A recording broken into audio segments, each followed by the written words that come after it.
Hello everyone and welcome to Opimation, the fitness animator. If you're new to the channel, my name is Opi. I'm a senior animator in the video games industry, and today's, first of all, welcome. God damn it, welcome. Okay, now first I just wanted to say this video is going to be more about what we actually do in the video games industry, certain mechanics that we're working on at the moment, and I'm working on this particular one at the moment at work. And I thought I'd just do a model version of it just to show you how we work in the industry. Now every company does this differently, you know, they have their own code, own setup, but this particular one, this is how we do it, and I'll show you what the example is. So basically this is like a zipline animation, right? So normally you think, oh, how would you go about animating this and putting it into game? So let's just play it quickly. I've done a very basic block out here of basically the animation, which is, it's going to be one whole animation in here. But then what you do is you split it into three so that code can trigger it whenever it has to at the right time.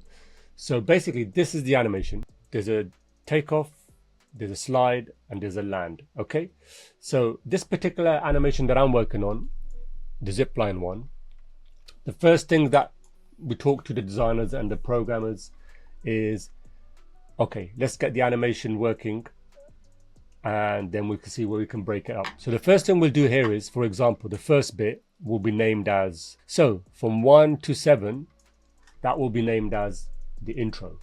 So you would do this on the spot when you export the animation. You wouldn't just export it all the way. Some you can export it going forward, as long as there's a track root at the bottom. As long as the code knows that wherever that root is, then it knows to play the next animation from that position, which is below the character. It's called a track root. But what I tend to do is I do the animation. This is for example, but normally I do the animations on the spot. So I might do, so it jumps from here, start position, normally the idle position or combat position, to here. And then this position here, I would basically cut the animation. So then I would do from 7 to 14, but on the spot. So from here, 7 to, let's just do 11, right? So here, I'll just basically cycle this. So you would just cycle this on the spot, right?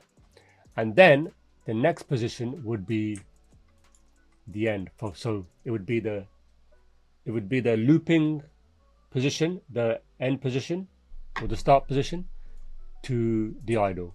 So that would be named outro or out of, whatever the naming conventions are. So although this is one animation, it's basically split into three. So you would have jump up, outro, and that would be from the idle into the loop starting pose. And in the loop pose, you would just cycle that. And then the end pose would be the start or the end loop pose, jump into the idle pose at the end here, look, from here.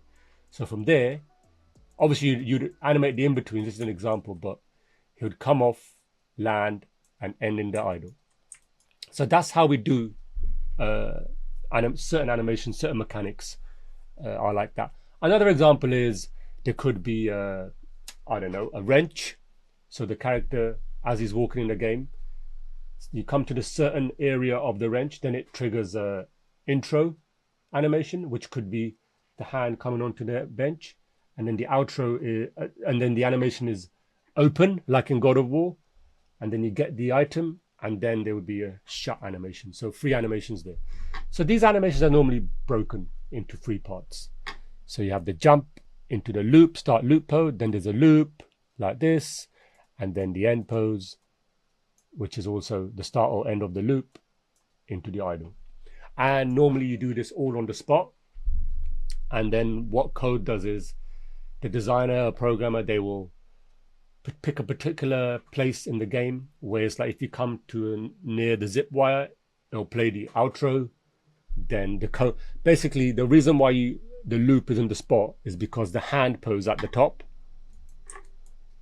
or whatever pose it is, or the root, it's controlled by the root. So that speed going down here is controlled by the code. So all you really need is a pose, and obviously you keep it looping because the character is alive. And then the end pose is the outro. That's the outro pose there.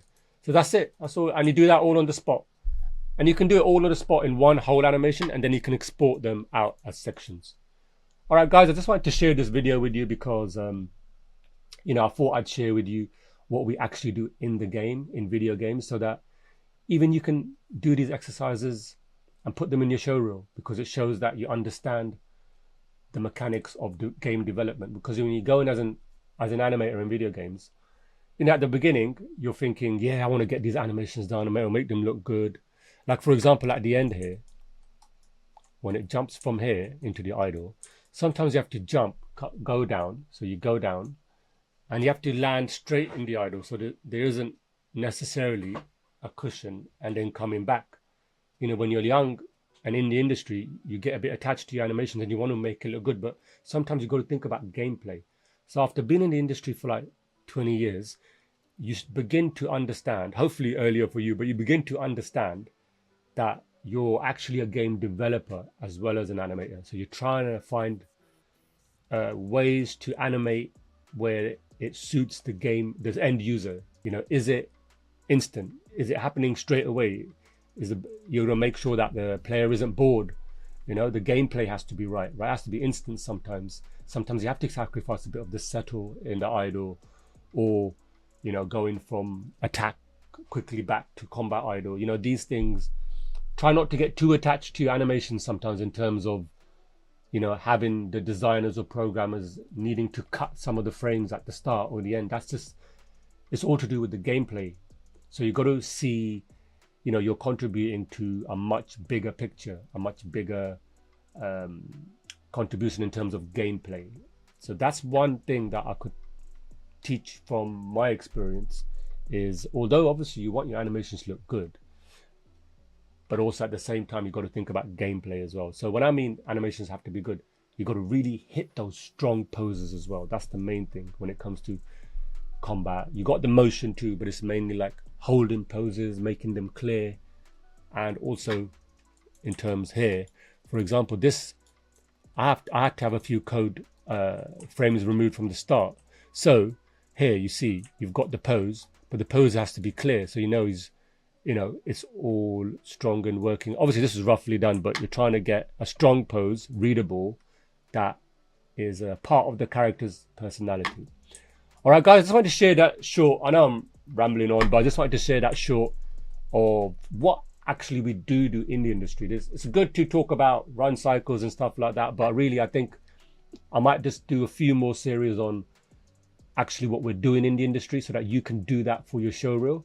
And then that will give you a more likely chance of getting, I don't know, a breakthrough interview or something, because it will show that you understand animating in video games as well. Because it's a lot more than just animating, you know. It's a very collaborative process. You have to work with programmers, designers, you know, to get that final result that everyone's happy with. All right, guys, I'll see you in the next video. And also, guys, I've got a Black Friday deal.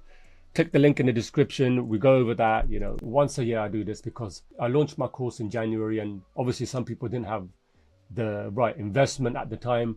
So Black Friday is another chance for you to really, like, you know, enroll. Hopefully you have the investments now at the special offer of the Black Friday deal. So you can click on the link and join the waiting list for that, and there'll be emails coming out when that's happening. It's 25th of October, so next week. There's a bit of time.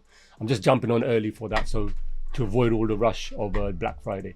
All right, guys, take care, stay healthy, go out for a walk, don't stay behind the screen all the time, live a bit as well. Okay, guys, I'll see you in the next video.